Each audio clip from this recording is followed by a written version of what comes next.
चांदवडमध्ये धार्मिक भावना दुखावल्याने तणाव, शहरात कडकडीत बंद, सकल हिंदू समाजाचा मूकमोर्चा।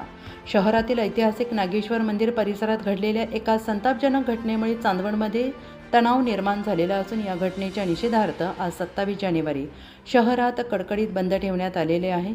सकल हिंदू समाजाच्या वतीनं सकाळी मूकमोर्चा काढून आरोपींवर कठोर कारवाईची मागणी करण्यात आली आहे। मिळालेल्या माहितीनुसार रविवारी रात्री नागेश्वर मंदिर परिसरात एका युवकाने अशोभनीय कृत्य केल्याचा प्रकार उघडकीस आला आहे। ही बाब समजता शहरात संतापाची लाट उसळली आहे। रात्री उशिरा हजारो नागरिक चांदवड पोलीस ठाण्यात जमा झाले आणि संबंधितांवर कठोर कारवाईची मागणी केली। परिस्थितीचे गांभीर्य लक्षात घेऊन पोलीस निरीक्षक कैलास वाघ यांनी तातडीनं अतिरिक्त पोलीस बंदोबस्त तैनात केला। पोलिसांनी जमावाला शांत करत 2 संशयितांना ताब्यात घेतलेलं असून उशिरापर्यंत गुन्हा दाखल करण्याची प्रक्रिया सुरू होती। सध्या शहरात तणावपूर्ण शांतता असून ठिकठिकाणी बंदोबस्त वाढवण्यात आलेला आहे। अत्यावश्यक सेवा वगळता व्यापारी प्रतिष्ठाने बंद ठेवण्यात आलेली आहेत। दरम्यान सकाळी नागेश्वर मंदिरात विधिवत अभिषेक आणि महाआरती करण्यात आली।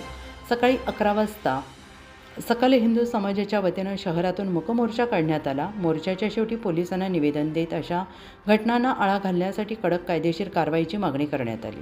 परिस्थिती नियंत्रणात आहे। नागरिकांनी अफवांवर विश्वास ठेवू नये आणि सोशल मीडियावर प्रक्षोभक मजकूर शेअर करू नये असं आवाहन पोलीस प्रशासनाने केलं आहे।